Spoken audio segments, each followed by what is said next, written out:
A very warm welcome to the fourth day of Tapas Project Shala, and we are just going to begin with our fantastic speakers for today. In the meantime, quickly, something for you to know all about Tapas.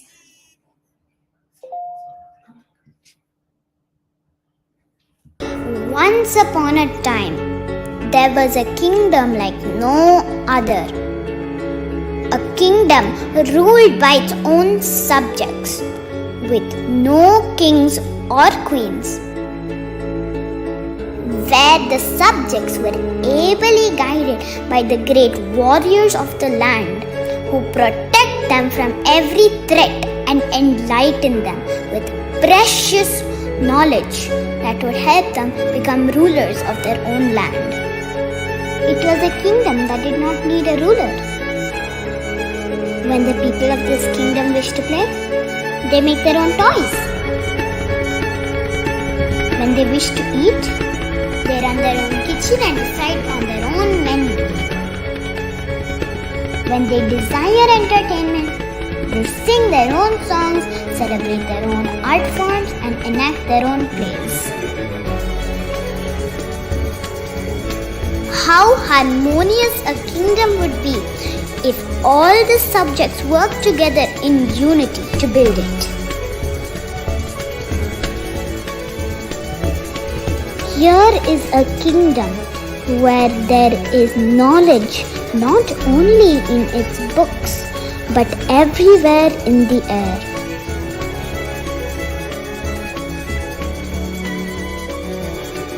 Here is a kingdom where responsibility is learned and shared.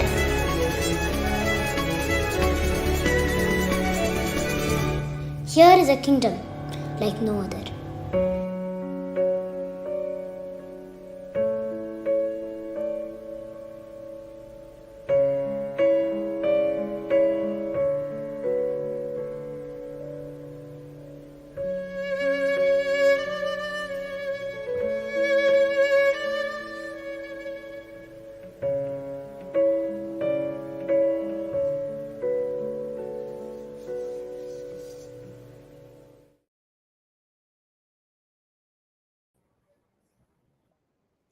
A very warm welcome again to day three of Tapas Project Shala, where we have amazing speakers lined up today. Today we have our Tapas learner Dhruv waiting to introduce our first speaker. Hi Dhruv, good evening. Good evening. And the stage is yours. Should I start? Yes, please. Sandhya is an educator with 2 decades experience. She is a co-founder and CEO of Indeed, India's most impressive search and discovery platform for K-12 education. Her unique background of being an engineer and psychologist has helped her be an educator with a purpose. A passionate educator and veritable treasure of information on the Indian education system. Sandhya Viswan has a multifaceted understanding of schools in India. She is part of the team that runs Bangalore Schools, an online community with 74,000 plus parents interested in school education in Bangalore. She also runs Homeschoolers Nook, an exclusive group for homeschooling parents. Sandhya is trained in Montessori and has extensive teaching and administrative experience in early childhood education. She ran an experiential preschool called Mud Pie. Her other areas of experience in education include homeschooling, student mentorship, and pluralizing student learning across all kinds of classrooms. Thank you so much, Dhruv. Sandhya, a very warm welcome to you.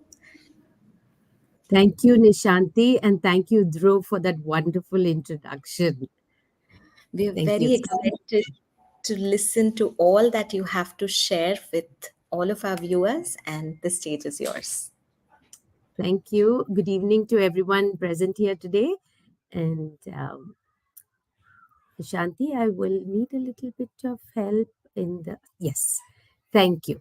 I will try to be as non technical as possible. However, today's topic, I will be talking about how to choose the right board if you want self directed and project based learning for your children. Okay. So Albert Einstein had said this long ago, but today it is very, very relevant that education is not the learning of facts, but of training of the mind to think. When we were in school, we had knowledge was what was more important to be gained. But today things have changed and it is based on skills that we need to be looking at education to build up our skill sets and application based thinking, higher order thinking skills. And it's much more relevant in today's world than it was back then. Now, first, let us try to understand what exactly is, self-directed learning and project-based learning. So, when it comes to self-directed learning, it's a learning method where the student takes initiative for their learning. This includes selecting, managing, and assessing their own learning activities, setting their own goals. The teachers or the facilitators or mentors are there just to provide advice, direction, and resources to support the student in their learning. They kind of lead their learning in that, and the peers along with them help in the collaboration. So, when it comes to the benefits of self-directed learning, why would you want to do that? Is one is autonomy. This encourages the student to be independent and self-motivated in their learning process.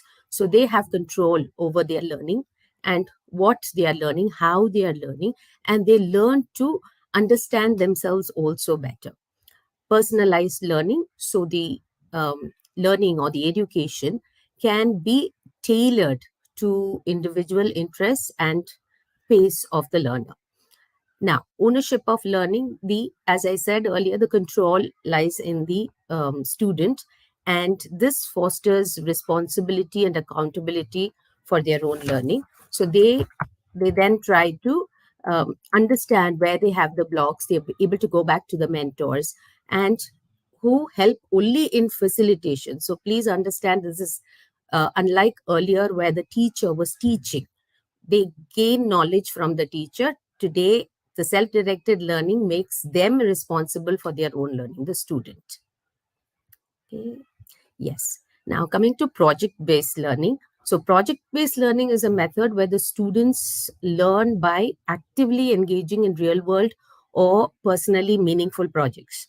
Okay. And this connects practical real life scenarios, and that is the application.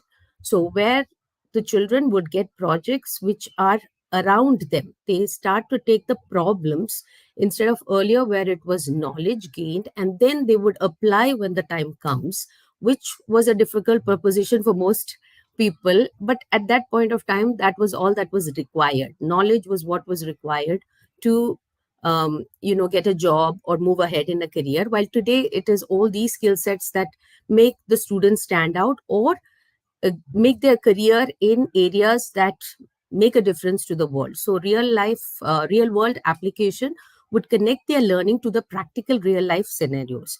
And critical thinking, this develops problem solving and analytical skills in students because they are having real problems to solve, and they will try to figure out ways to do it, which in turn neurologically also helps them in their learning process to find solutions to other problems that we call as textbook problems, which is relevant only for the exam. Collaboration. Collaboration encourages teamwork and communication skills. I'd like to actually touch upon this. I was visiting Tapas quite a few months ago. There was an event coming up, and the children were very excited. They were all planning all of that. And being an outsider, I asked them, what is the event all about? And all of them were, trying to explain to me at the same time what each one was doing. It was a big event that they were trying to organize. And very, very subtly and gently, the facilitator there took that teachable opportunity to actually guide the children on how they could communicate this better to a third person to be able to understand, for me to understand what exactly the event was and what these children were doing.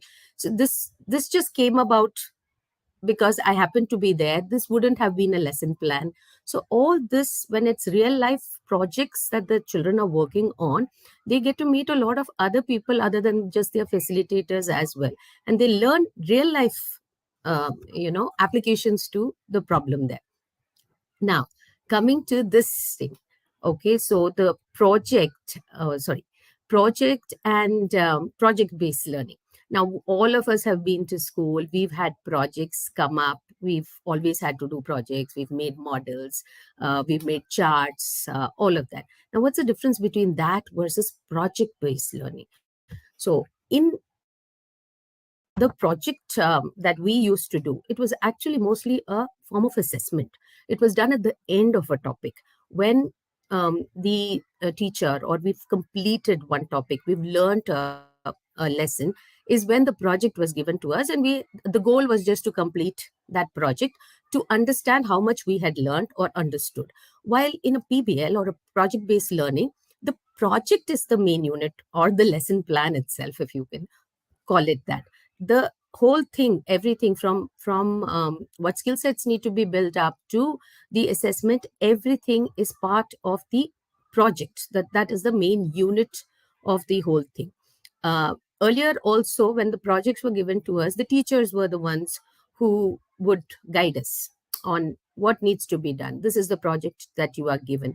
There wasn't much scope for research.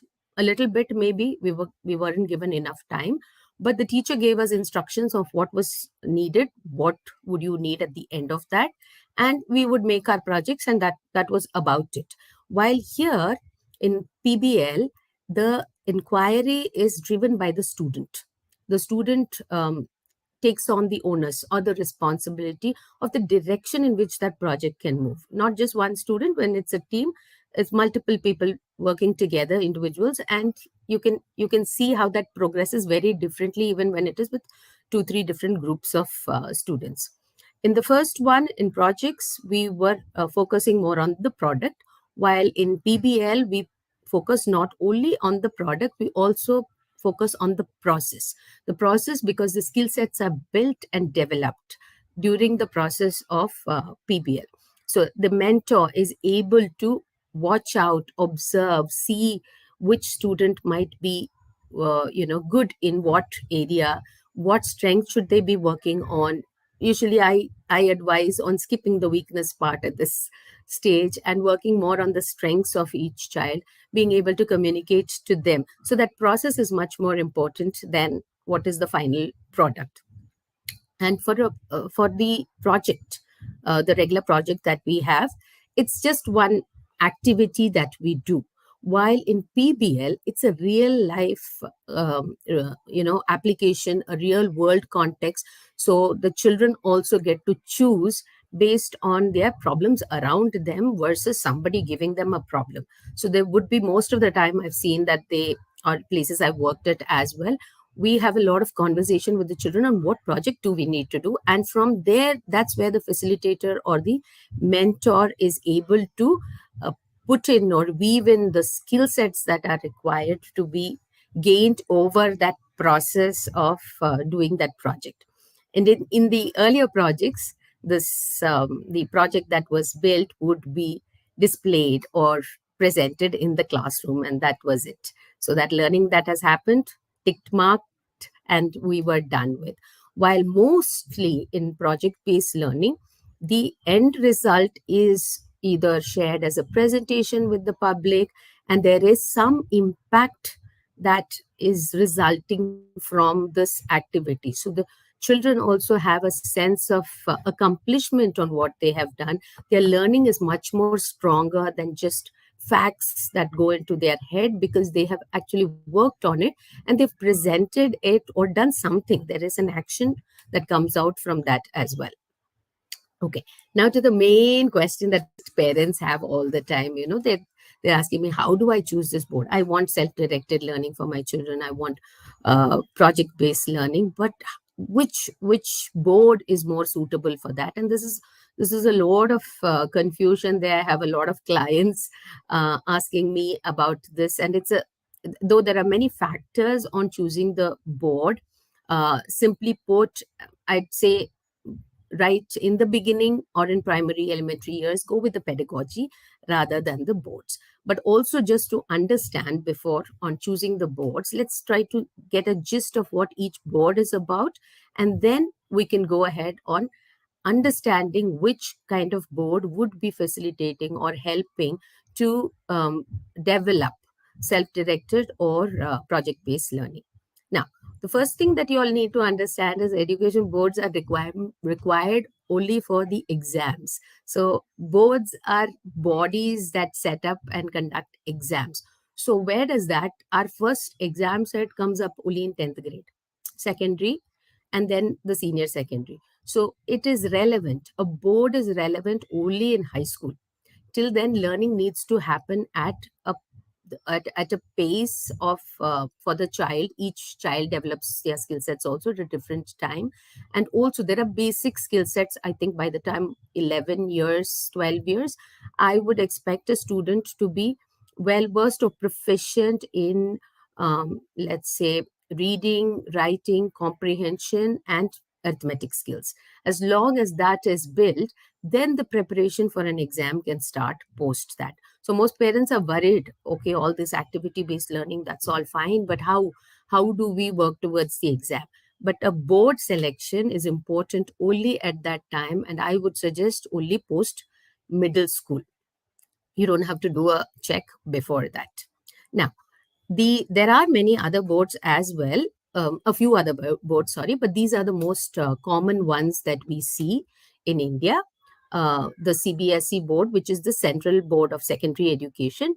It's a national level board that is responsible for conducting the secondary and the senior higher secondary examinations in schools which are affiliated to CBSE board, which is very common. Most of you all know about this board.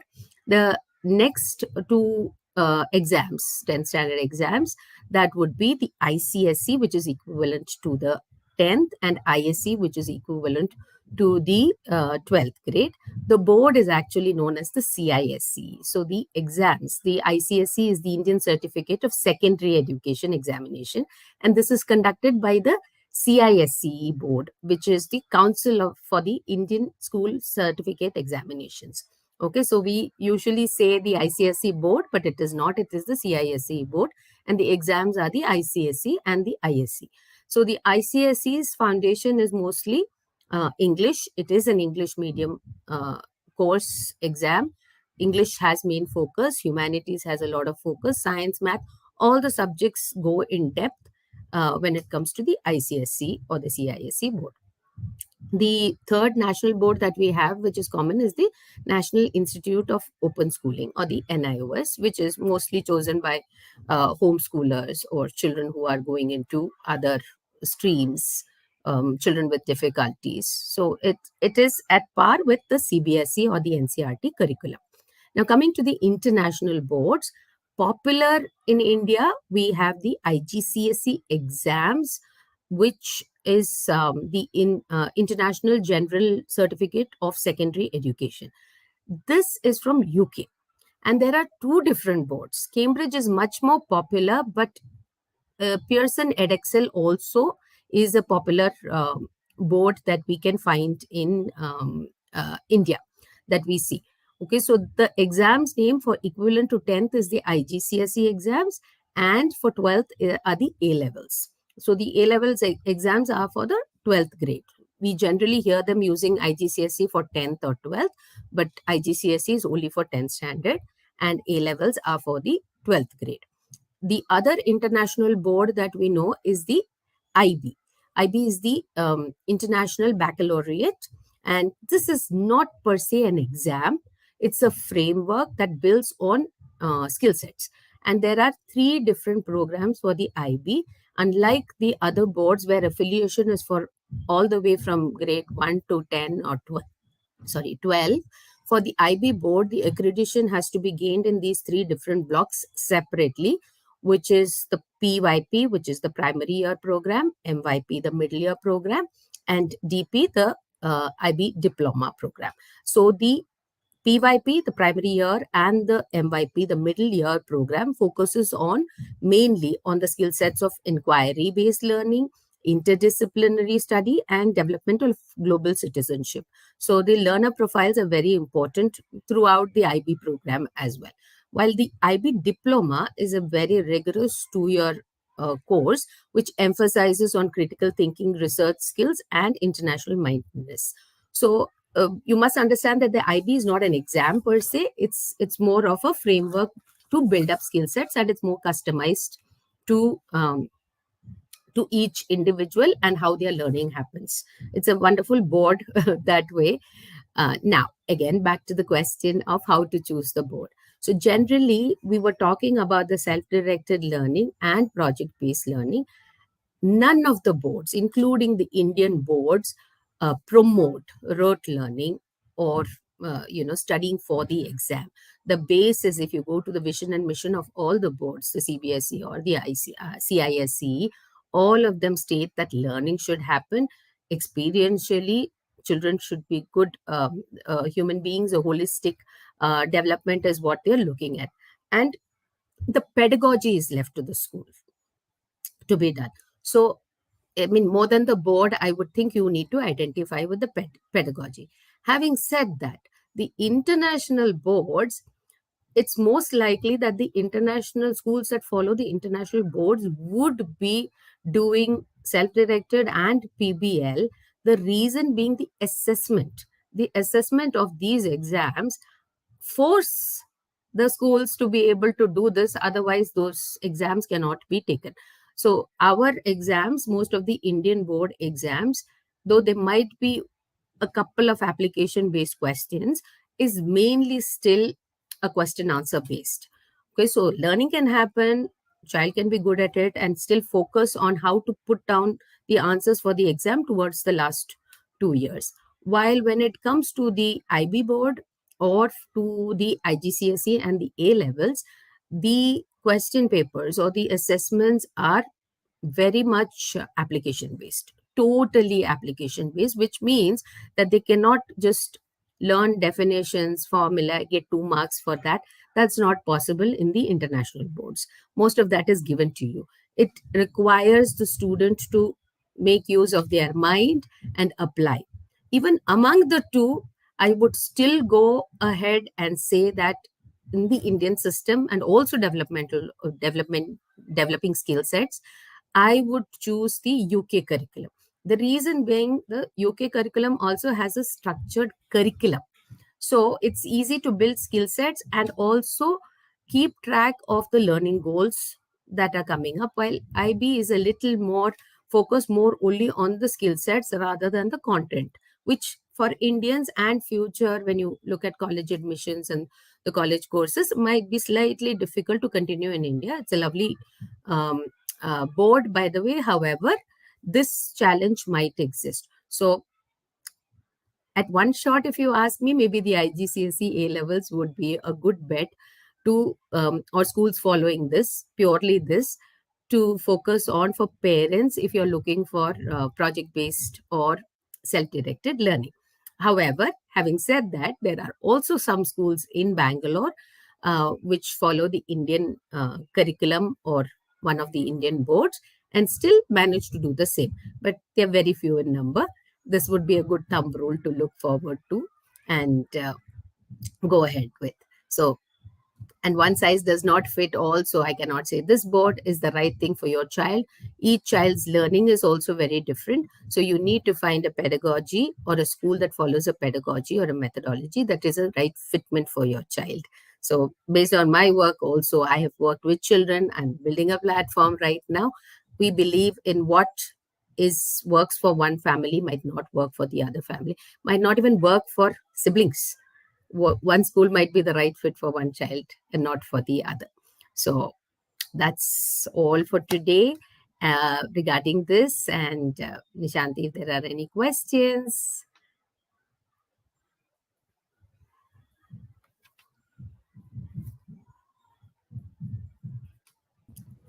I'm so sorry. Thank you so much for this wonderfully informative session. I think you touched upon some of the very important queries that most parents have. Considering self directed learning or child led learning has been something sought after in the last few years, especially after COVID. I think parents suddenly saw how children were learning and True. connected back to how they learned. True. So they suddenly we see that parents are looking for this more progressive, experiential, child-led, hands-on. All of these scenarios have suddenly become important. So in this scenario, what I would like to know from you is, what is it that parents, what are the top three things that parents should think about when they're choosing a school? Okay. So actually, even pre-COVID, they had this in mind. They wanted something different for their child. So we usually at Edit we talk about this often. We say the parent knows what they don't want. They don't want the same education system that they had, but they don't know what they want. What are they supposed to look for is what they have not understood, or they're looking around for help. But yes, COVID and online learning, at least they were able to see what was happening, and even there they could figure out, oh, this is not working, this is working. Even online education is not working, is what many parents do tell me, that when I even of give them an option of online schools when they're looking for something different, they said no, online didn't work for me when COVID happened. But that was very different from schools which are online. Now, parents, what should they be looking for? First thing, don't look for a board in grade one. Don't look for it. In grade one or in primary school, like I said, the base, the foundational skill sets in numeracy, literacy, and the other skill sets, the comprehension, all that needs to be built up there. So you need to find a school first thing when you are looking for. I'm not even going to the pre-primary because that's a totally different, or if you want me to touch upon it, I will after this. Okay, so in primary school, the first thing that they need to see is that besides the board, what is the school doing? Does this align with what you think is education? Do you want this for your child? Second, is this building up the skill sets up to grade 5? You can do a research, you can talk to the coordinator and the head of the school to understand how these skill sets are built up. Okay, because many even again, alternative space is a word that is vaguely thrown around, but schools that are different from the conventional, many parents after they are in a few years is when they realize, oh my god, exams, how is my child going to prepare? I like this, they're very happy in the school, they're learning some things, but it doesn't give them any tangible results, and that's absolutely okay. So parents, don't worry about that part, as long as you see that learning is going to be happening, and the founders or the heads of that space seem knowledgeable to you, are able to answer your questions, reassure you that your child is in safe hands, and any other query that you have, if they are able to. So that is my third one.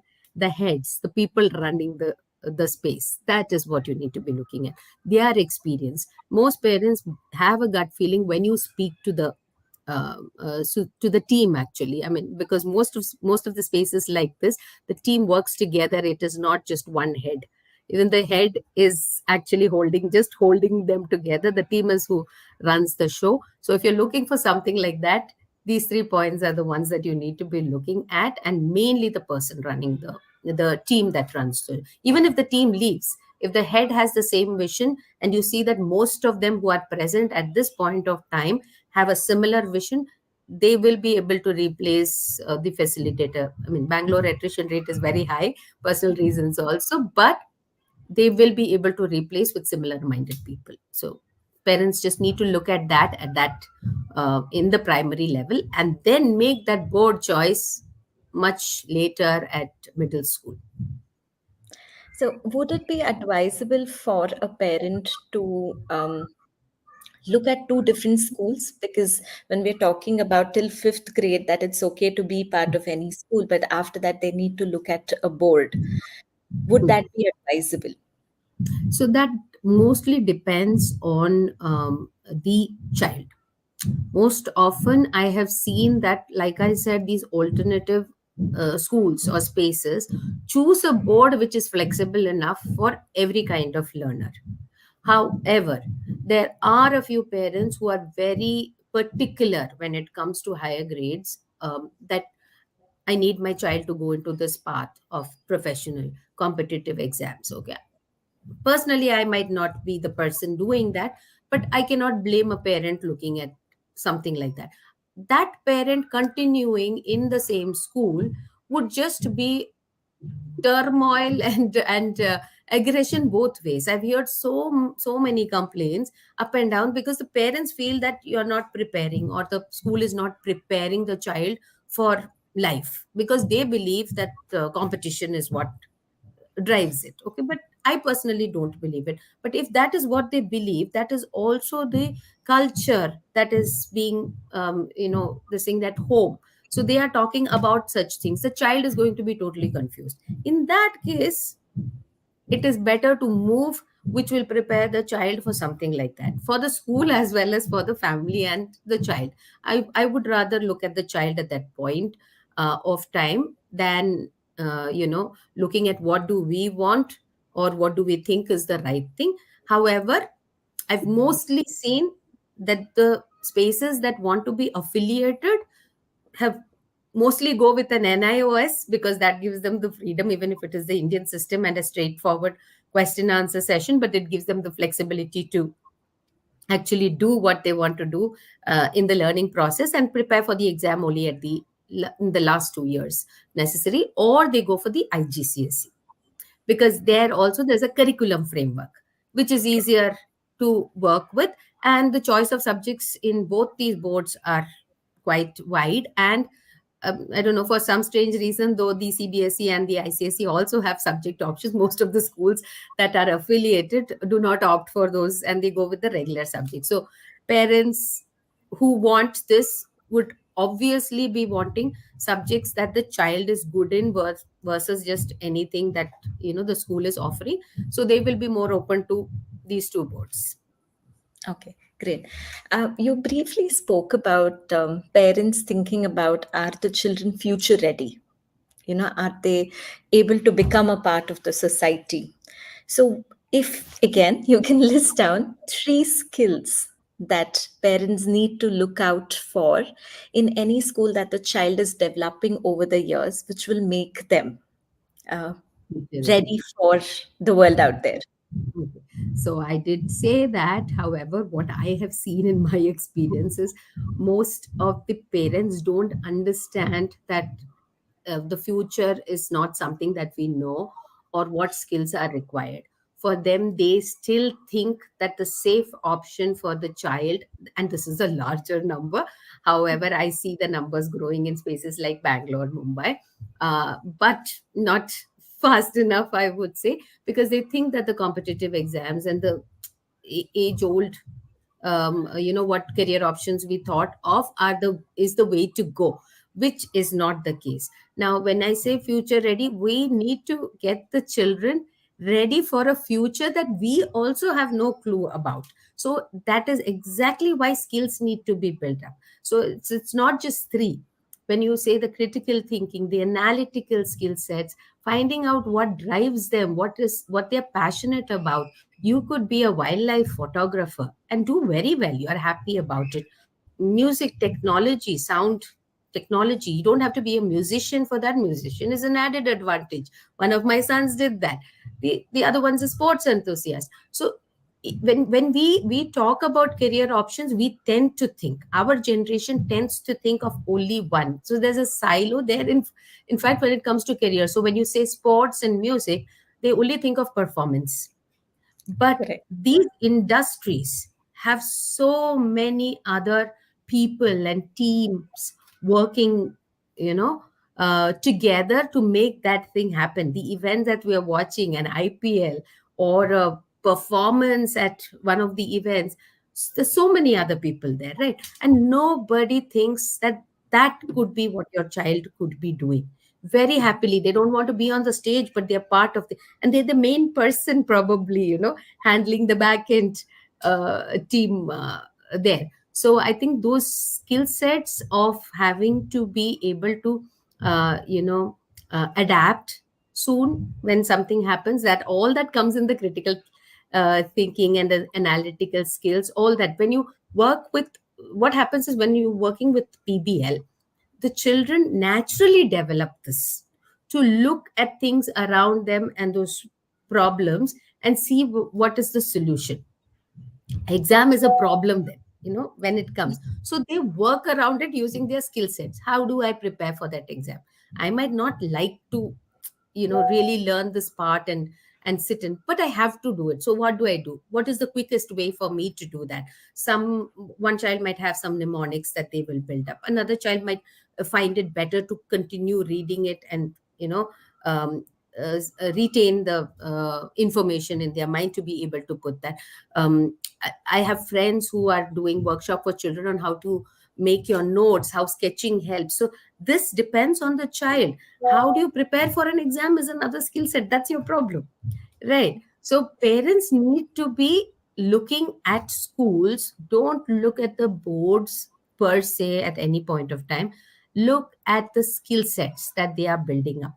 Most schools that are working on skill sets are working on similar skill sets, but they do it differently. That is where you need to see if you align to the philosophy of the space. But I think these basic skill sets are in place. You talk to them, and parents, if you can be in a school environment, okay, if you can visit the school, even if you're going to the office part when the school is running, you can make a sense of how the school is running and how the children are in that space. That will give you an idea. If they're happily working on different things there, that's a school that you need to be looking at if you're looking for something like this. Thank you so much for these valuable inputs. I think the way that we're looking at it is, for every parent, there are these so many questions that you're constantly thinking of before you're looking at your child starting school, because it's a long journey of 10, 12 years. And so they don't know the starting point. We're always questioning as to what do I look for? Hmm. And I'm hoping that these are things that will help them in understanding how to make that decision. We do have a query here. Niharika asked, how is the transition from IGCSE to Indian competitive exams? Okay. So it's not that as hard as people had made it out to be, because the IGCSE also at grade 11 and 12, which is the A levels, covers all the same topics that the CBSE and the ICSE cover, which is what is the base requirement for a competitive exam. Post that, how to tackle the competitive exam is a different ball game for CBSE, ICSE, or ISC, or IGCSE A levels, right? Because it's not the same pattern. Topics are the same, foundation is built as far as the content goes. Now, how do you prepare for the exam? We have all these either schools or other bodies that used to support this exam preparation, competitive exam preparation, but they came from where all the schools were following a very similar a conventional mode. But today, there is more awareness about IGCSE in particular rather than the IB, because it's very different. The IGCSE, and there are these very same companies are helping IGCSE or A level students to prepare for the competitive exams. Now, the reason I will tell you again, in our Indian mode, there's no use of calculator. So the children are used to mentally working on the arithmetic, okay, which also helps in certain learning. I've seen some IGCSE schools, the calculator is allowed for the exam. They do not allow it when the learning process is happening, so that that can be used as an extra tool that helps you rather than using it as the main tool to do your calculations. But in case that is not there, these children from an A levels background would require, they have the application based thinking already, while mostly the preparation with the other students from the Indian board is that part. When they're Okay. preparing for the entrance exam, the application based, because the questions are not going to be very direct. Two, which both set of students will require, is filter out. You cannot sit in, there's no time enough to sit and do the sum. and find the answer and then choose which one of those is the right answer. So how do you look at it quickly enough? This sort of critical thinking is already there in the IGCSE. So they don't need too much preparation for that. They need preparation in the other skill sets which are developed in the Indian programs. So there are companies today that are helping these international school students to be preparing for the competitive exam. So content wise, nothing to worry at all. So it's not going to be it's going to be equally difficult. So this is a hurdle that has to be crossed. That is definitely there, and there is a lot of hard work that is involved. But the hard work is just, the approach needs to be different, and but the effort put in is the same. So that's possible. But from IB, I would not suggest, because the IBDP program is very different. And that would not only mean losing a whole year, they need a gap year, mind shift to be able to tackle competitive exams. But from an IGCSE A levels, it's possible. Great. Thank you so much, Sandhya. I think that is all that we had, and you've given us a lot of information, and hoping that this will help parents understand and make their decision a little bit more easier. Again, thank you so much for being part of Tapas Project, Shala, Thank and you. we hope to Thank you for connect having soon. me. Whatever queries that we have, we will connect with you and share them over email.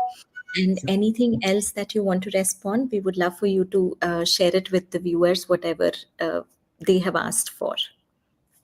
Oh, And at the event, right? Yes, I will be doing that. And it is always lovely to meet all of you all actually at Tapas. I've always, whenever I've visited, also, I've had a wonderful time. And I wish all of you all the best. And this need not be a very, nerve wracking decision for the parents. I think you all need to be calm. I think those skill sets are not present in the parents. And that is where they're much more worried about the children. I think just take some time, take a deep breath, do a little bit of research yourself, and you all will all be good to find the right school for your children. Thank you. thank you so much. At that, we will be moving to our next session. Before that, we will take a short 2-minute break, and we will meet you back soon.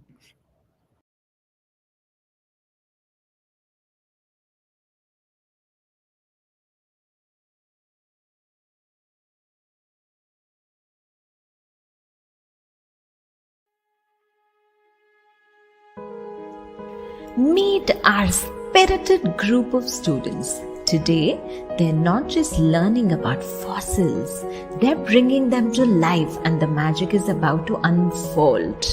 With paper mache in hand, our budding paleontologists set out on a creative mission.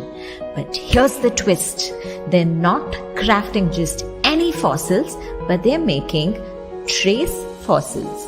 As their tiny hands and feet press into the soft mixture, they aren't just leaving imprints, they're leaving their mark on a journey through time.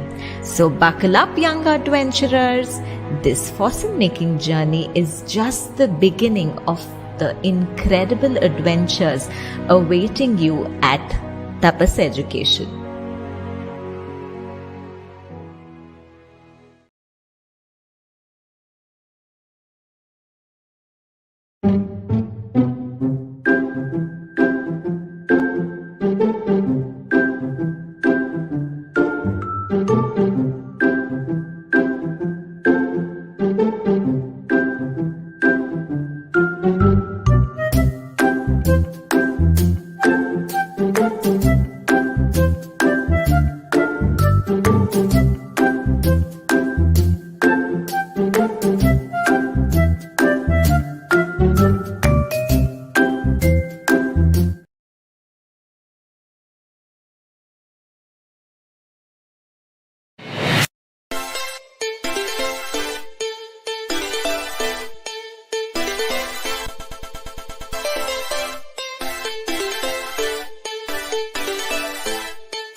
Are you all ready for the next exciting session of Tapas Project Shala? We have our Tapas learners ready to introduce our next speakers. We have with us Pooja and Chaitanya. Chaitanya, can you please turn on your video and unmute yourself? Hi, ma'am. Good evening. Please go ahead and introduce our speakers. Aarshiya has countless years of experience in applying design principles to achieve transformational student outcomes, end-to-end implementation of entrepreneurial projects, building and executing leadership development practices. She began her career as a 2012 Teach for India Fellow, where she taught 55 third graders before becoming a program manager. Aarshiya has an MBA from Yale University's School of Management and a Bachelor in Commerce from Delhi University's Sri Ram College of Commerce.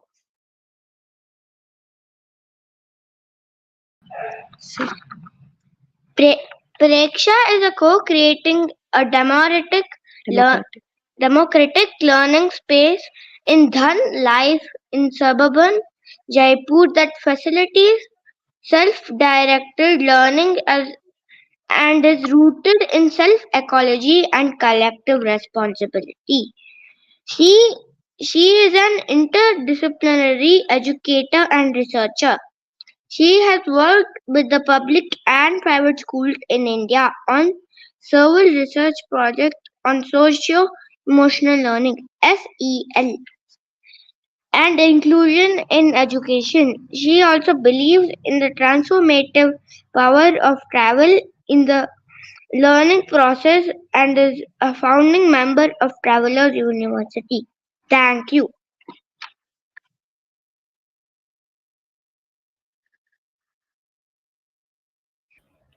Thank you so much for that introduction. Now, we would like to move on to the next session where you will learn all about democratic learning, what it means to be educators in today's world.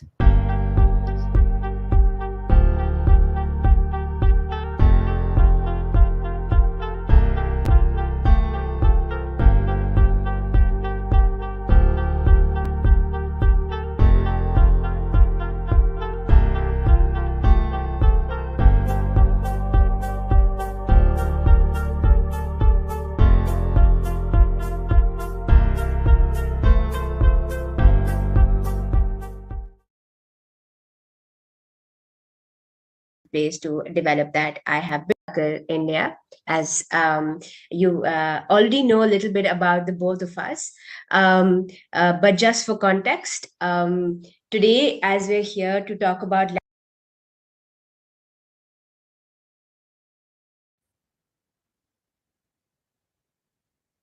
Hi, Preksha. Hi, everybody. Hi, Ash. I am Aarshiya. I am the head of labs, recruitment, and outreach at the Circle India. As you already know a little bit about the both of us.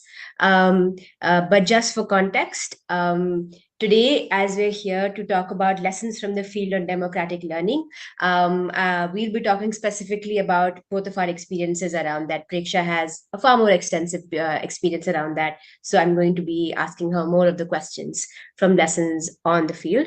My lessons have actually come from my time as a teacher in a government school in Delhi, as well as a project I did across the city of Delhi around social entrepreneurship, along with my experience post that with an incubator that focused on young founders who wanted to build their startups, as well as an edtech startup in India that focused on teenagers choosing their own fields of interest beyond the traditional fields of the traditional careers that we think of. So my experience often has been centered around how do I enable young people to make their own choices about what they want to learn and why. And that may be called democratic learning. But before we move into that, I would love to first welcome Preksha, and then perhaps ask Preksha you to also, just share with us what you think democratic learning is. Thanks, Asha. So glad to be having this conversation with you over here, having known you for the last 2 years and on and off been engaging with what are the different forms of learning is. Just a little bit about myself. I'm an engineer turned educator. I've been in the space of education for the last almost 7, 8 years. I have worked with the government schools for a couple of years. Then I've worked with low income private school, being disillusioned by some of the things that I was experiencing in the traditional classroom setup. I had a lot of curiosity in understanding what sort of other methodology and modalities that people use in the education space. And that has led me to travel to a lot of different schools, volunteer across country, understand some of the thinkers and philosophers from the India space, be it Krishnamurti or Aurobindo, Gandhi. So having engaged with some of that, it started shaping up what is democratic learning for me. What is learning for me? I think even it starts from there. And post that, I have done masters in education from US, and right now I am working close to Jaipur and starting up my own school. And the school is built around the principles of democratic learning, built around the principle of nature-based learning. But happy to dive into more of this conversation. Yeah, actually. So before we move into that, just a context again as to why we know each other for the past 2 years. I work at an organization called the Circle India that exists to enable entrepreneurs and leaders to build schools, after school spaces, and other learning spaces that promote reinvented learning in India so that learning reaches the children who need it most in the country and enables voice and choice for the students that we work with so that they are not only able to thrive in this fast changing 21st century world, but also able to make decisions and choices that create the world that they want to create. To that end, one of our flagship programs is the Circle Incubation, which is a very intensive 18-month incubation program that turns into eventually a network. And this program focuses on finding and working with exceptional entrepreneurs who are building their own spaces and taking them on an intense journey of learning and implementation so that they're able to design, launch, and run their own schools. Our first cohort started in 2022, and Preksha, in fact, is a part of that cohort. So I've had the privilege of learning about her journey from there. She told you a little bit more about what her school does, but we're going to dive into that as well.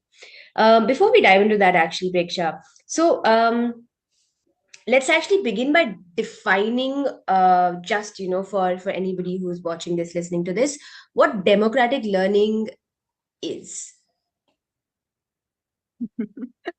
That's like a century-long conversation, and I think it truly depends on who is building, what's your context. I am someone who believes in education to be highly contextual. It's a very intimate decisions that parents entrust another body to cultivate their children into the human beings that they become. So I would refrain from defining it in a broader sense, but what it is for me is about giving voice and choice to children. It's trusting young ones as full human being to be able to make their own choices for their learning. What is it that's making them curious? What is it that's piquing their interest and entrusting them with the freedom to explore that? So, in a nutshell, it's about letting them decide what they want to learn, how they want to learn, why they want to learn, but do it in an environment that allows for the community to be formed and for everyone to come together and negotiate when an individual boundary versus the collective boundary interact, and what does that mean for them as a collective. I would define that in a broader sense like that. That's a very nuanced approach to democratic learning, and I actually want to rewind a little bit to just figure out how you came up or kind of understood this to be the broad definition. Your experience is pretty diverse across like the children you work with and just general understanding of education. As a Gandhi Fellow, you worked in Thane with students from low-income communities. You've traveled across spaces, learned about different education philosophies in the country. Of course, you're also working at an interesting way of learning, maybe perhaps when you're slightly older through Travelers University. And you also have an experience as a learner when you went to Harvard's Graduate School of Education. So, how have each of them shaped your understanding of what learning is, and how did you end up picking democratic learning as the core of your work? That's a very good question, Arshia. Arshia, when I was working with the Thane Municipal Schools, I was working with incredible third graders and fifth graders. They were studying an environment which was constrained by resources, which was constrained by the quality of engagement they had. And these children were quite self-engaged. They would find meaning in any time of free time that they had. And what I discovered during that time is a lot of them were incredibly talented. I still remember I had a fifth grader who we were doing a lamp making workshop, a Chinese lantern making workshop, and he made incredible painting on it, which was resembling something of Japan, sort of an aesthetic. And this child has no exposure to that, but something innately was bringing that out in him. There was another child that interacted and worked extensively with, and I felt that this child, although was coming to the school, if he would skip the school and go play in the local band for Ganpati Puja and all of that, the kind of earning that he would get is far more than the learning that he thought he was getting in the school spaces. And now these nuances at a systemic level continue to get lost. But what was apparent to me is that there is thousands of stories, so much of individuality that keeps getting lost in our way of making everything standardized. And no matter what I did at that point, I felt short of meeting children where they are, for them to fully feel supported by the institution that I was part of. I could not find a mean to it, but I could not for a second not say that these children are talented. These children are incredible. If only we had the ability to tap into the individual potential of each one of them, I was certain that we would do wonders. So this was my, in a nutshell, understanding of the fellowship. No matter how short the system is, the individuals in the system, be it the teachers, the students, the principals, they are all incredible. And that's what pushed me to travel around and look at, like, how do you nurture individual? How do you maximize potential of each one out there, not towards one predefined future of like maybe working at Big Four or starting something that's conventionally known to be successful, but just who are you? What do you want to do? Why do you want to do that? Can I be part of that journey? I think that was the call that I had when I started traveling.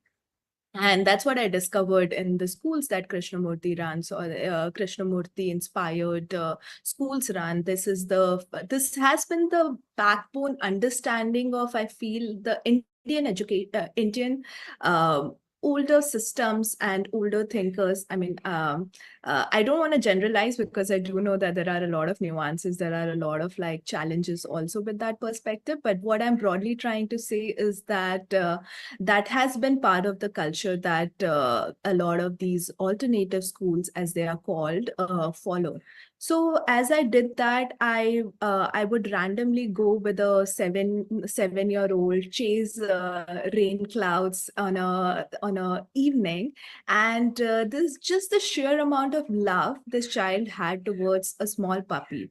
And the freedom she felt she had to be able to just get down when she wants, to have that moment of love, to have that moment of wonder, to have that curiosity to be chastened and not be restricted by the system, but in fact be allowed for it. So in some of these places, what I was seeing is that the whole school would go for a day long trek to a nearby hill, but not once in a month, but every week.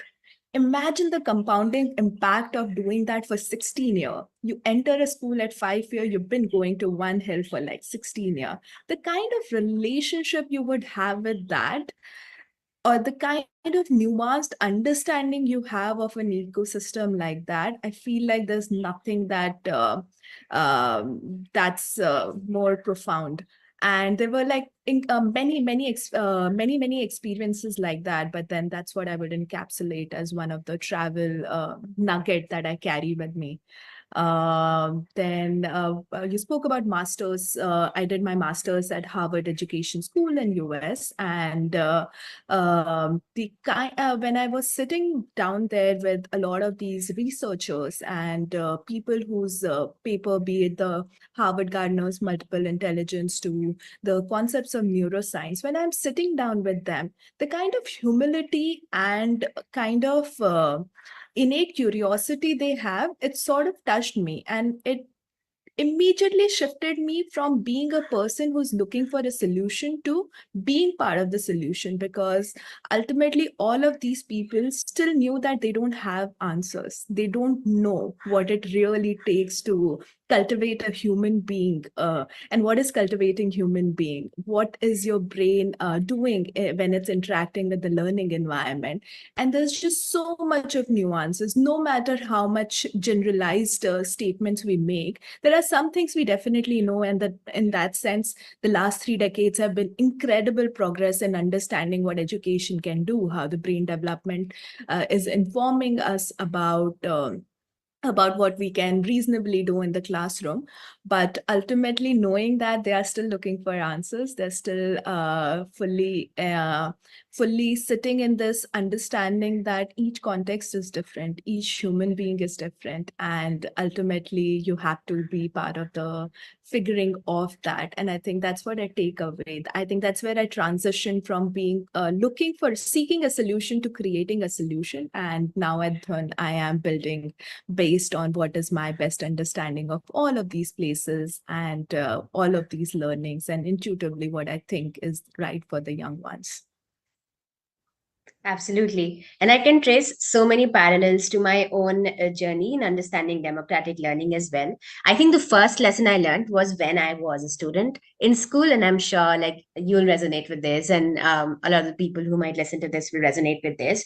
But I was a good student, but I just wasn't stimulated. I was bored often at school, and I would wait for school to be done so that I could begin my own learning. And that was truly my first lesson in terms of, um, the value of choice, the value of deciding and determining your own journeys and how you learn and what you learn.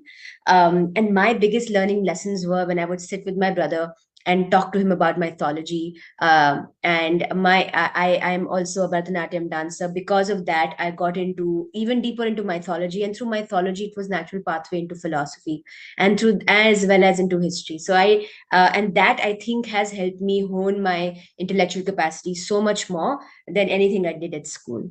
Even as a Teach for India fellow, when I was teaching my third graders, about 6 months in, I realized that however much I try to make things fun, I think beyond a certain point, it just wouldn't hit the spot, because I knew that what I was teaching had absolutely no input from the students who were learning it. Until the time they have a say in what they want to learn, there will always be, say, external validation that they might need as to and as well as external motivation that they might need, and intrinsic motivation, it has two levels, seems to be missing. So I think for me, the big one of the other learnings with democratic learning is that it is it is a natural pathway to build intrinsic motivation towards learning, because you decide what you learn, and therefore you put your everything into it, at least more than you would if someone else gives you a set of things to learn about. um, and so we threw away our curriculum for the last 6 months, and we built a curriculum together, and we decided that whatever we learn, we're going to learn through a collective process. And in our case, that was setting up and presenting a musical. And so my students went about creating the script, doing the casting, the costumes, the production, and just bringing audiences on. And we ended up performing to 1,000 strong audience. And that has left a lasting impact on not just my students, but me as well, about what's possible in terms of just ambition of learning when you give the reins to children.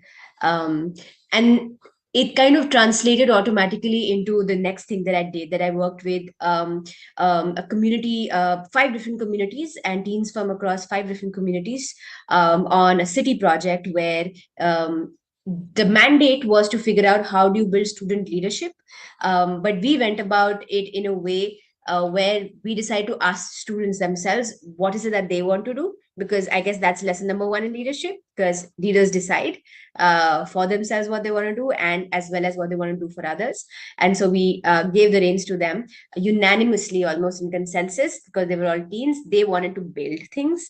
So we set up a social enterprise, a building module, and the knowledge, skills, and mindsets you kind of need for that, and the kind of engagement, the kind of growth that we saw in students, not just in those skills and mindsets, but also in their academic outcomes, was phenomenal for those 2 years. We saw multiple years of growth, even in academic outcomes, across the board for all the students who we worked with. So I think the second thing that I also think about is that once we take the focus away from academic outcomes, and they become a byproduct of actual learning that's happening, in my experience, they exponentially increase as well. And I also kind of agree with you on, just your experience as a learner, even at Harvard. I also went to a university that really puts a lot of impetus on self-led learning. And I think so. So I went to Yale University, and that kind of allows you to, even though I was doing an MBA, I could take courses across. They took a course in the Theocracy School, in the School of Art, in the School of Forestry across. And I feel like the kind of freedom that you get at that age, we are not prepared for that, to be honest, throughout our childhood and our young adulthood, because we're never given that freedom and choice. And suddenly you're like, okay, now you go and choose. So I think it's actually a big struggle to integrate into the adult world, where your expectations and the implicit rules are just so different from what you do at school. And I feel like that again is a case for democratic learning, that is what you have to do for the rest of your life, for the next 7 8 decades. And why won't you do it in your first two, you know as well? So that is definitely what kind of brought me into the space, that actually there is no learning, no deep learning till there is democratic learning, which brings me to what you're doing right now as well. So, based on all the lessons that you've been kind of, collecting through this journey, I would also love to learn about your practice. What are you doing with your students today? How is democratic learning coming alive today for you in your space at Dhun? Um, Ashia, you just brought like so much of like I was constantly resonating with you, especially around the choice, around decision making, and everything you said was right on point. I have two examples that I could just present to talk about what we do in our space as a way of like talking through example. So I'm just going to present. Just for the context, the Dhun school is 35 kilometers outside of Jaipur, and it's situated in a bioreserve where there is a lot of there is access to multiple trees, lakes, free space for children to move around in a safe environment. And that is the genesis of where the school philosophy starts bringing in again. The child that you see is a fifth grader in our school, and the children in our space love to climb trees, and we love to let them do that. I have learned tree climbing in just last 2 years. So this is basically the setup. A lot of our storytelling, as you see on the right, happens on the tree sometimes, or sometimes under the tree, depending on what you're learning. Just on the bottom left is a raft that some of our learners built, and this has been like one of the key highlights of the last 2 years, where everybody was just so excited taking this raft onto the water and ultimately learning about buoyancy, learning about how what and there were multiple versions that failed before they let came to this moment, and the learning that happened in that process was incredible. Let me zoom in further just to illustrate what I mean by that. So there is one project that our children have been working on for over a year. It started with it's just a general piece of land that most of the school around the might have access to. Actually, again, a generalized statement that I should not make. We created a small mandala system. It's a way of creating producing multiple kind of harvest in a smaller piece of area. And since our learners are small, they are as young as 4-year-old, and we wanted to keep the space small. They have gone through making observation about what it takes for a seed to grow into something that they see on the table, and then how does that go back again into the soil through the process of composting. So sowing, taking care of it, harvesting, all of that is a cycle that they study over and over again. And we run 3 cycles in a year. And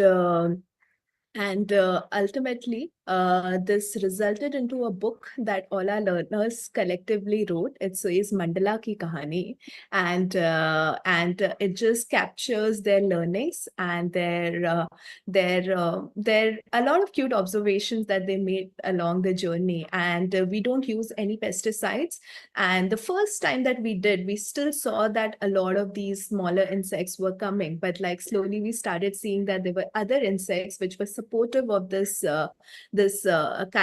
nature of working. They were all living, they were all supportive of each other. Like when you do 3 different layers of cropping, the one on the top sort of protects the one on the bottom. So all of these learning has been interesting. The reason I brought this example is because this is where a lot of sciences come to life. You are seeing how the soil works. You are seeing how the microbes are playing into regenerating the soil, because the soil that we were working with was very sandy and clay, which was not suitable for for this process to happen.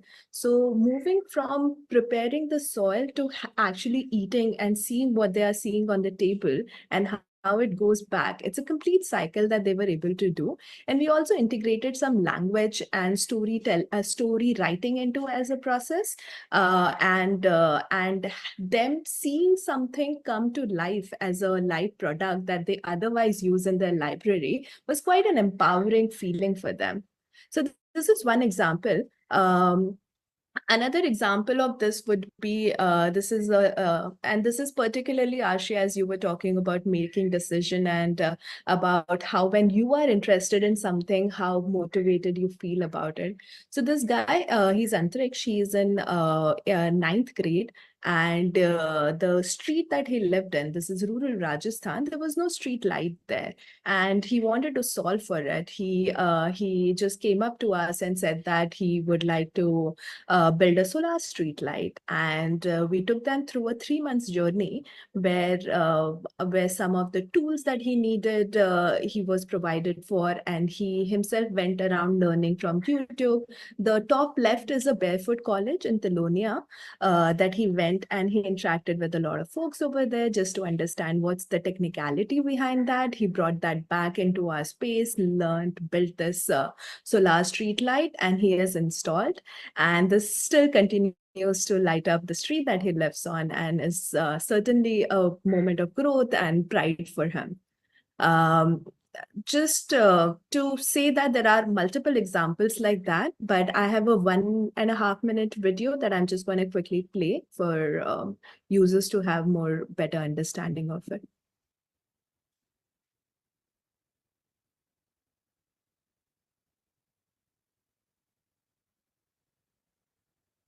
I'm actually just going to give it a second to buffer.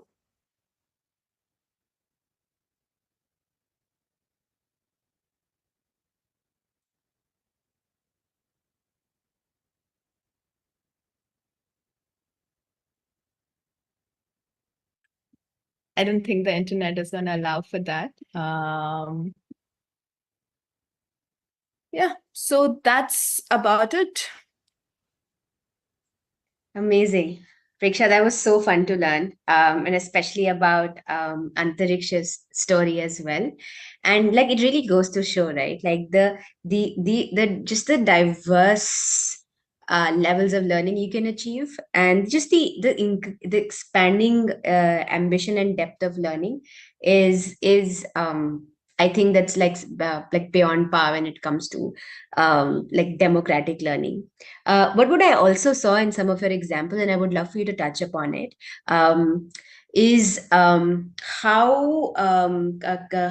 democratic learning overlaps with project based or experiential learning. These are all buzzwords at the end of the day. I know that there are also sorts of similarities and perhaps maybe a few additions and improvements here. But the reason I want to ask is because we are speaking at the Tapas project, Shaala, and Tapas itself is a school that's focused on project based learning in Bangalore. Um, what are your thoughts on this? Like, A, is there a difference? B, are they interconnected? How would you define, connect, or differentiate between these words? Actually, I think they're all interconnected. I think a lot of learning and they are all, especially these three, they're rooted in centering the learning process on the child. I think that's the one unifying thing about that. How I look at these three words is that project-based learning is a pedagogy. It's ultimately what a teacher does with a child within that whatever 2 hour block period or 4 hour block period that you have, and how do you go about aligning a transference of one concept onto the project or the application that they're making. Whereas for democratic learning, it's a slightly more a step above project-based learning, where it talks about how do we give voice and choice for children in everything. Even when they're doing a project-based learning, am I the one coming up with like, oh, everybody, now we're going to talk about solar light, and am I the one defining it, or am I more freeing up the space and be like, Arshia, what is it that interests you? Let's say if you say that concept A is more interesting to you versus someone else who says concept B is more interesting. Now, as a teacher, it is my responsibility that how do I still make sure that you take away the learning that you need, but you're leading with your interest. Maybe Bharatnatyam is a way that I teach you something about geometry, something about rhythm, something about beats, and that's what I'm building in you. And similarly, maybe someone else comes and says that I want to build a music instrument. I don't care about learning Bharatnatyam, but there are these underlying principles that I can facilitate. So project-based learning and democratic learning similar, but the place where you operate from is slightly different. And I would go and say also this, that democratic learning goes at the whole systemic level as well, in the sense that do children only have voice in the classroom, or do they have voice in the governance of the school? And that's been the biggest work that a lot of these schools like Summerhill or Sudbury have been able to champion, which is to say that a voice of a child is equal to a voice of a teacher. And of course, given the nuances of differences in context, it might look different, but that is the unique differentiator for the democratic school, to have a voice beyond the classroom. And experiential learning to me is a over encompassing passing, like anything that you experience at a sensorial level, can you hear, can you see, can you like touch, can you feel, anything that creates a human experience, which is a very broad term. And I would argue that both project-based learning and democratic learning comes as within the realm of experiential learning. And but one thing that unifies is that who is leading, who is the central voice of learning, and in all three of them, it's the child that it's an individual experience that creates for that. I'm also curious to know, Ashia, how would you do? Because I've had many conversations with you. I know you yourself have a lot of nuanced perspective to it. I think largely I agree with you there, Preksha. I feel like democratic learning is almost a philosophy, and project-based learning is a tool in order to, it's a great tool to implement that philosophy, but it's not the only one. Project-based learning enables democracy in learning. But I feel like it can also be beyond that. And one example that I'm thinking of is when I was working with my students, one of my students who I thought was incredibly talented, she wanted to focus her year on writing an exam so that she could get a scholarship for the there are specific kinds of government schools past class 5 that you can get access to, and they are far better in quality. And she's like, Didi, can I just focus on that instead? And honestly, like, her having that choice and her removing herself from this the you know the new kind of learning, that the almost project based learning that we were doing, is democratic, right? She wants to study a particular way, very much focus on academics because there is an outcome in mind for her. And for me, that is really, really important. Just because I think learning should happen in a certain way, as soon as I impose that thought, I am taking away choice from the student. So I think that one example is also kind of really important, and that one example basically makes me think that democratic learning is like every child, student, young person being able to find their niche, because there are so many niches and no one being put in a box, even if that box is not everybody wants to say, build a solar panel, but the ones who do should get the choice to do it. And not everybody wants to give the Olympiads, but the ones who do should get the choice and the access and the opportunity to do it. And creating that equity, I think what you said, about Summerhill, and how the child's voice is equal to the teachers. And in fact, if there's 30 students in a classroom, then it is greater in that sense as well. So I think that would be my understanding of like the differentiator specifically. But I more or less just agree with like the definitions that you've been putting in as well. So one question that I have for you as we move towards some towards the end of our conversation. One question I have for you is, what are some tools through which anybody who is in the space of teaching, whether those are teachers or parents, can begin with implementing the philosophy of democratic learning? Um, I I think it boils down to just following the child and seeing what opportunities you have in your environment. I think it's just a function of that. Any learning for that matter. If you're living in a city, you have access to parks, your child is interested in spending time in the nature, let them be. Don't be fearful. Don't transfer your fear of like them falling down or like getting hurt. I think it's part of the learning process. Or if you're living in a place where you have greater access to outdoors, or if you have greater access to opportunities around you, and the degrees are vary, but I think the two constant is your child more interested in art-based work? Do they want more of that? Is there curiosity about learning more about the space, going to the moon, or is there curiosity leading them to explore what's happening in their environment? Why is there rain? Why is it sunny today? So I think using that as a cue to still do and transfer the learning that you want. I think it's the art that we all, as an adult, as a teacher, that I continue to still learn and grow into. But I feel like that's a art that we all need to learn, because the starting point could be any. And if the starting point is coming from a child, it's nothing like that. And second, not to feel that you are the one as an adult who has an answer. I think an authentic participation is what a child desires. There's like countless number of children who have come to me and said that we feel highly disrespected. Like nobody gives us the reason why they are making the choices they're doing. We are not consulted in the process. Nobody trusts that we are capable of making those decisions.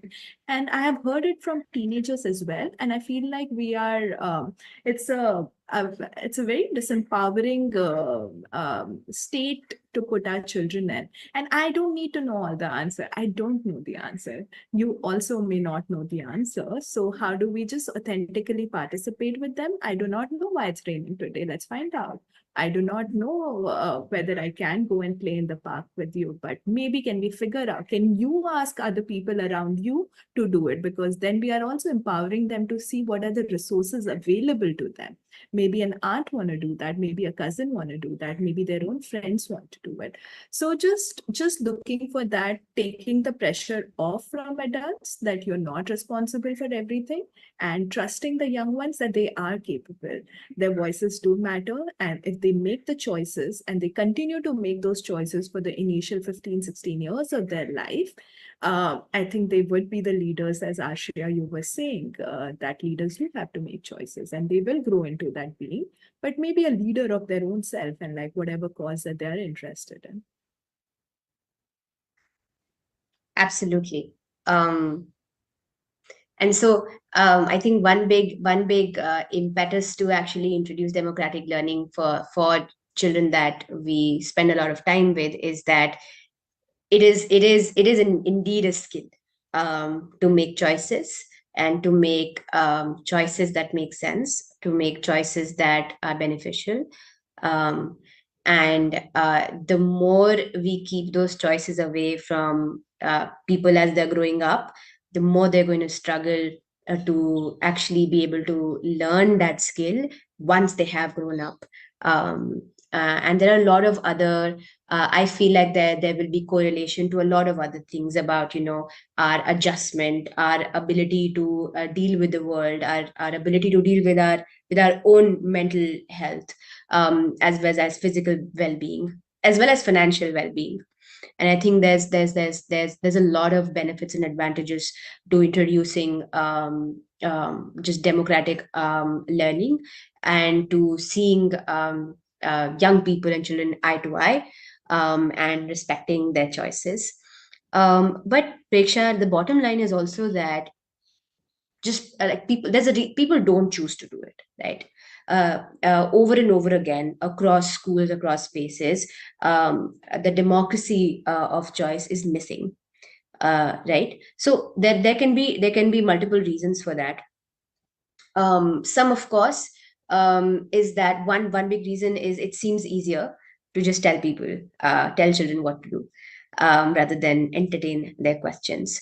But also, what are some pitfalls you think that people are trying to avoid when they steer away from giving choice to children? Like, what are some pitfalls that people are trying to avoid, and how do you kind of make up for those, the cons, the disadvantages that might crop up when you're constantly focusing on democratic learning?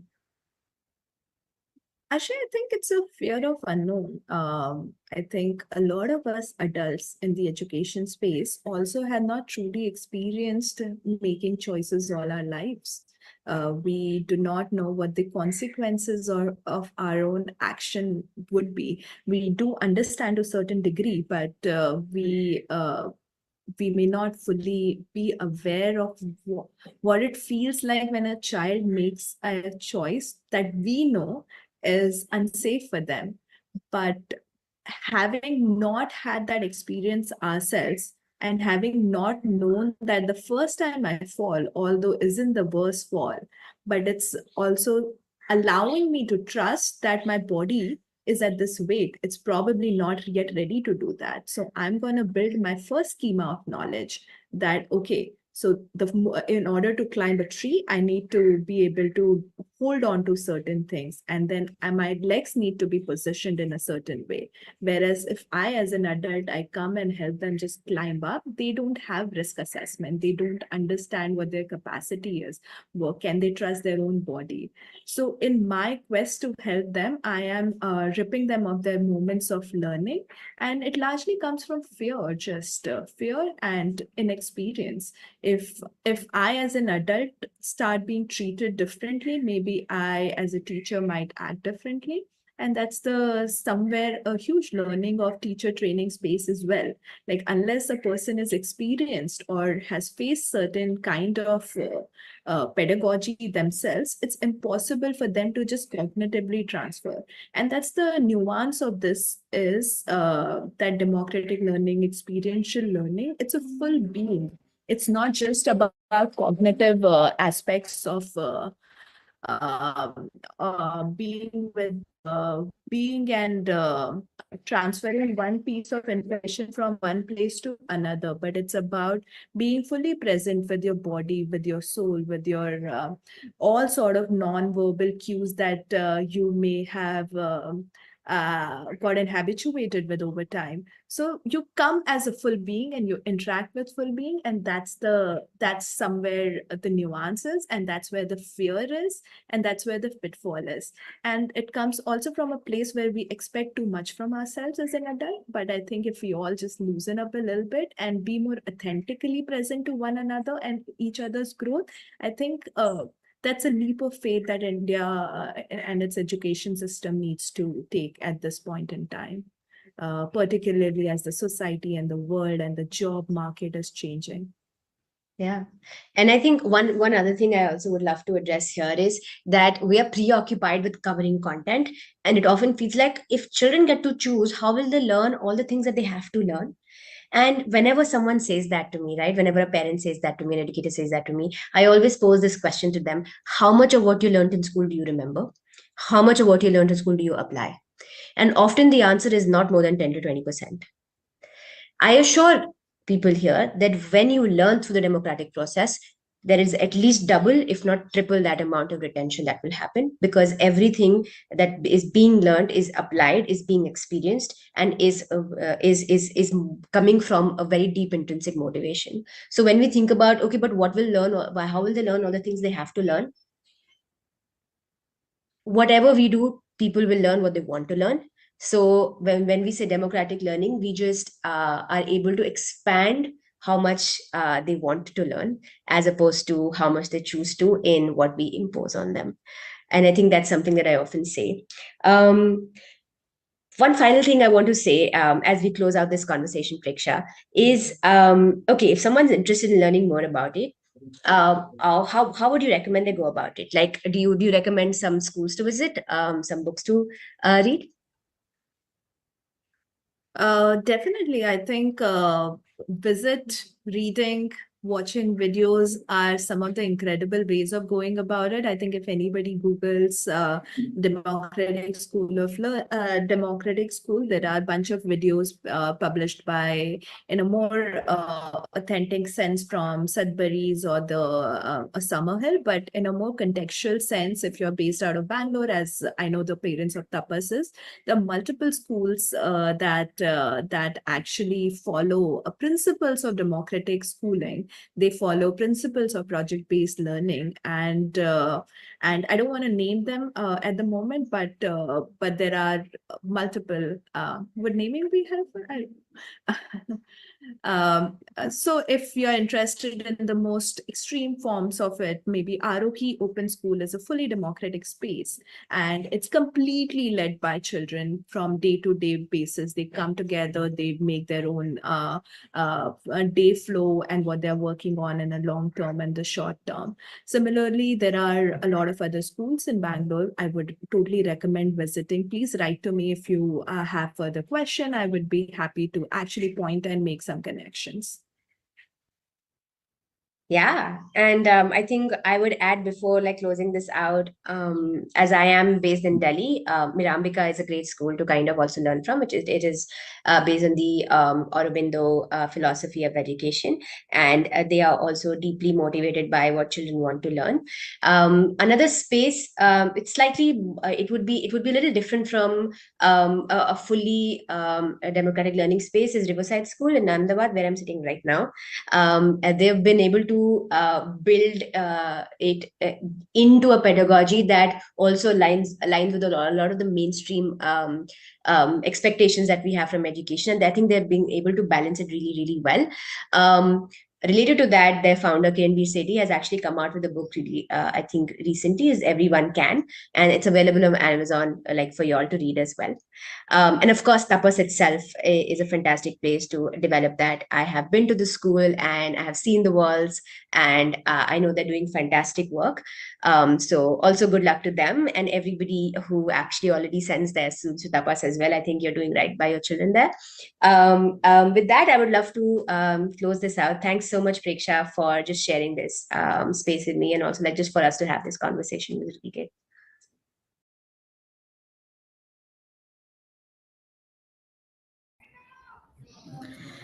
Thank you so much, Aarshiya and Preksha. There seems to be some technical glitch where we couldn't hear the end of it. We will collect all the questions that parents have and share it with you, and we would be happy for you to share any information. It was absolutely interesting to learn about your learning journeys and experiences of visiting so many schools and meeting so many educators and sharing all about democratic learning. And we at Tapas, like you said, the pedagogy that we follow is project based learning, but we do incorporate democratic learning as well. One of the small examples for that is we have something called as something as simple as whether to have uniforms or not, or what kind of programs that we should run, or the club activities are all designed and taken care of by our learners, and we would be very happy for them to be sharing more information.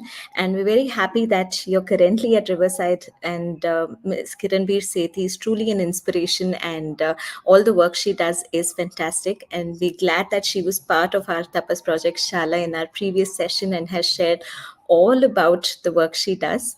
So do look through our previous sessions to know more. Thank you for joining in on our day 3 of Tapas Project Shala. And with that, we come to an end. Thank you.